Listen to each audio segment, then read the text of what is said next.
Good morning. I call the March 9, 2017 meeting of the Campaign Finance Board into order. Our first item on the agenda is the approval of the minutes from the January 12, 2017 meeting. Is there a motion to approve? So moved. Second. Seconded. All those in favor say aye. Aye. Opposed? Abstentions? Motion carries. So I would just like to welcome our new board chair, Frederick Schaefer. He comes to us with a distinguished history of public service for the past 16 years. He was the general counsel and senior vice chancellor for legal affairs at CUNY, from which he retired in 2016. He also served as the counsel to the 2010 New York City Charter Revision Commission, which notably added the Trading Charter's requirement for the disclosure of independent expenditures. It also added the voter assistance mandate to our work, so we're thankful for that. Prior to joining CUNY, Mr. Schaefer served as the Assistant U.S. Attorney in the Southern District of New York and as Chief Litigating Assistant Corporation Counsel and Counsel to Mayor Ed Koch. So a long history of public service, and we are glad to have him, and we welcome him. You want to continue with your report? Sure. Okay, my report is that we had a special election on February 14th. The voter turnout, as in many special elections, was disappointingly low, despite many efforts from our voter assistance staff for good get out to vote efforts, including phone bankings and a day of action where they led a group of volunteers to go door knocking in that district. So again, a disappointing turnout, but we did a lot of get out the vote efforts. We will be having a filing day next, I guess, March 15th, which I believe is next Wednesday. We anticipate between 140 and 150 filers for the 2017 election. We also are anticipating an independent expenditure filer for that disclosure statement. Anything else? No. All right. Next item on the agenda is a candidate appearance by Carlton Curry. Do we know whether he is? When was the last time someone spoke with him about it? I believe Donna spoke with him on Monday and confirmed that he would be hearing. I haven't heard from him since then. All right.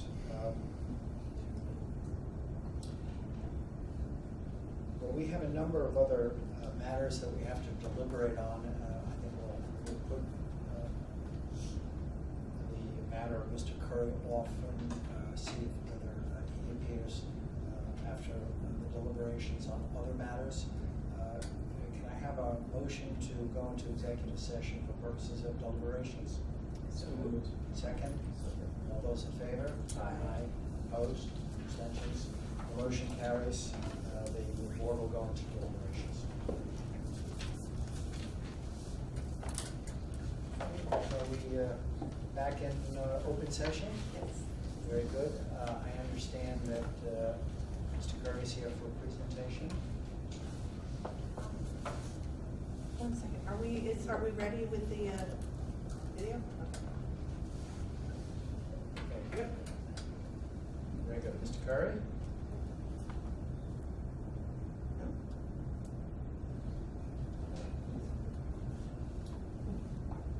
He's not? I'm sorry, I was misinformed that I thought you were the candidate that we were waiting for. I'm sorry. I'm so sorry about that. Would you like to speak? I don't think so. I advise you not. Okay. He is here. Oh, I'm sorry. He is here. Okay. It's like, I'm sorry. He is here, but he's not here. Okay. Sorry about that. All right.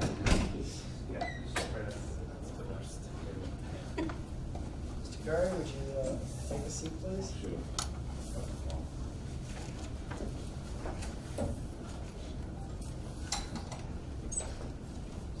And we we understand that you'd like to appear and make a presentation, and the board is listening. Okay, so I will give you a brief explanation of what is going to happen. Our staff attorney is going to give a brief recitation of the issues before the board today. You will be given an opportunity to respond. The board will go into deliberations, and then they will come back and vote on any penalties that they wish to assess. And you are welcome to wait to hear the board's vote, or you can leave and one of our staff will contact you after the vote is taken. Good morning, Chair Schaefer, welcome. Executive Director Lopez, members of the board, Mr. Curry. Before the board is a matter of the Carlton Curry campaign. Your name, please? I'm sorry, I'm Bethany Persky, attorney for the CFP. Thank you. Before the board is the matter of the Carlton Curry campaign in the 2016 special election for City Council District 17. Mr. Curry was a participant in the program but did not receive public funds. CFP staff is recommending that the board find that the campaign committed material misrepresentation or fraud, assess penalties pursuant to the penalty guidelines, and find that the campaign breached certification. Campaign contests the violation of penalty recommendations and the breach recommendation. So if you could state your name for the record. Okay. My name is Carlton Curry. I ran the 2016 special election in the Bronx. I don't believe I was part of any misunderstanding paperwork. I had a treasurer who came here to go to school and took the classes, and according to what I know, he was supposed to have done exactly what was being taught here.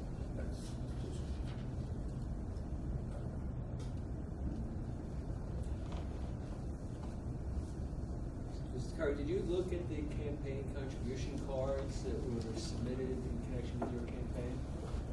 Yes, I did see that. I mean, I can show you some of these, but it looks pretty clear that a number of these cards are signed by the same person, as opposed to individual donors. Do you have any explanation for that? Well, my treasurer was the one that was taking care of that, and I might have some reason why my signatures might be on some of the work, but other than that, I have no idea. And when the Campaign Finance Board sent letters shortly after the submission to donors, over 40% of them were returned because they were undeliverable because the address didn't match the address on the card. Any explanation for that? Well, most of my contributions came from people in the community. They walk door to door in the community, and they knock on the door and they ask for donations as well. At the same time, they was signing my petitions so that I can be able to run. So that was the explanation for going door to door. And, sometimes people don't put all the proper information down on there. You show you guys are aware of that sometimes. But I'm not using that as an excuse, but it's just sometimes people just don't put all the proper information down on the applications when people run for office.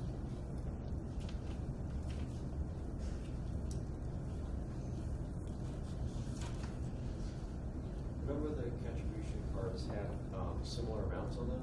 $99, $60, and $31. You know why that might have happened? Well, we were trying to follow the guidelines, and from what I understood, $99 was the holding point. So the contribution would be large. So that was our aim to ask for $99. So that's what people in my campaign were asking for. They went door to door. And the 60 and the 31? 60 and 31. I don't understand the 60. I don't understand the 6331. So it was quite a few. I received some information from y'all, but I don't see any which said 6331. I see a lot. I see 99 and 87 in it. I didn't see anything 63. That's not there. I didn't see anything. I would be able to elaborate on it maybe, or if I would have it, if I could see it.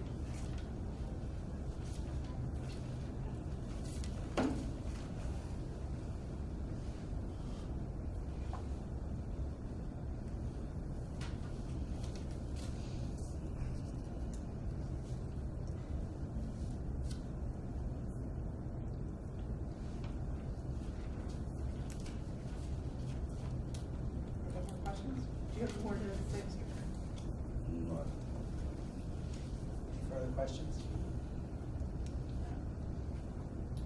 All right, thank you both very much.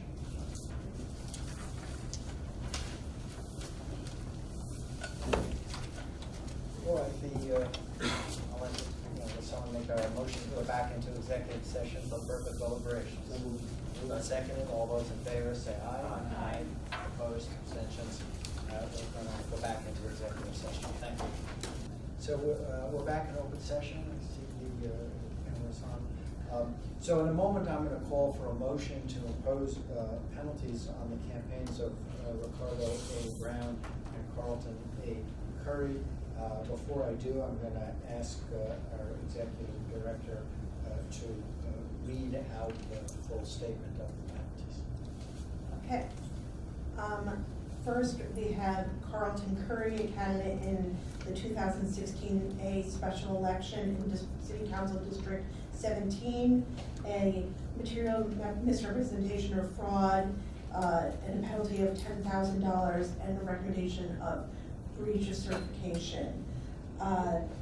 Then we have Ricardo Brown, a candidate for City Council District 31 in the 2013 election, failing to report bank and merchant accounts used for campaign purposes, $500, failing to provide bank and merchant account statements, $500, failing to report transactions, $201, failing to demonstrate compliance with cash receipts reporting and documentation requirements, $887, failing to demonstrate compliance with reporting requirements for receipts and disbursements, $3,000, filing late disclosure statements, $1,300, failing to demonstrate compliance with the subcontractor reporting and documentation requirements, $50, accepting over the limit contributions, $8,450, accepting contributions from corporations, limited liability companies, or partnerships, $1,451, failing to document transactions,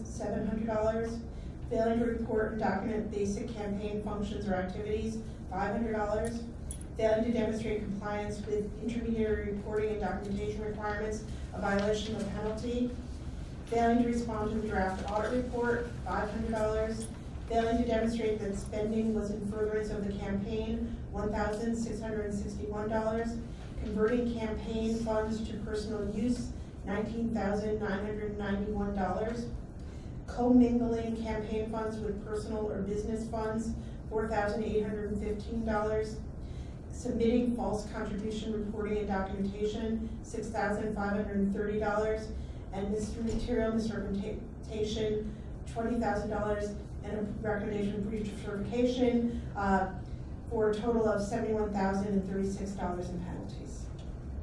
Thank you. Is there a motion to make those determinations and impose those penalties? So moved. Second? Second. Any discussion? All those in favor say aye. Aye. Opposed?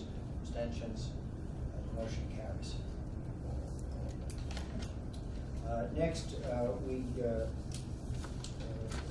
ask for a motion in a moment on the repayment obligation of the campaign of Julio Pabon.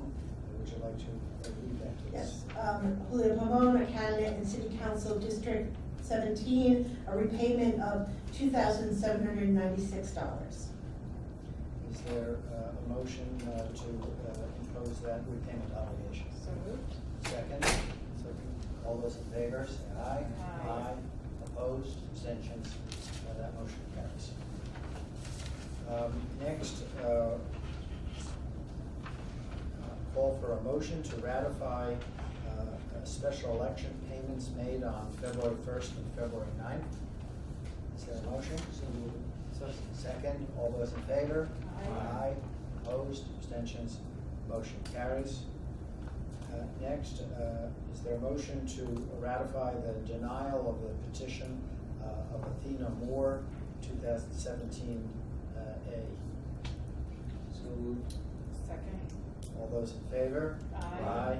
Opposed, abstentions, that motion carries. Next, call for a motion to adopt board's ethical guidelines in their most recent revision. So moved. Second. All those in favor? Aye. Opposed? Abstentions? And that motion carries as well. In closing, I'd just like to thank our executive director for an overly generous introduction of me at this, my first meeting. I hope as the board chair to make this city's program even stronger so that more New Yorkers can get involved in elections as voters, contributors, and candidates. The New York City's public finance system is a model for states and cities around the country, especially for those that want to reduce the influence of big money in politics. In the immediate term, we have very exciting and fast approaching elections coming up as New York City voters elect the mayor, public advocate, controller, borough presidents, and city council this fall. That means that I will be getting up to speed very quickly. The rest of the members of this board have been at it for a while. We have a lot to look forward to as we administer the public matching funds program and enforce the campaign finance law, ensuring fair and transparent elections. If there's no further business, I call for a motion to adjourn. Second. All those in favor? Aye. Sounds like that's unanimous. The meeting is adjourned.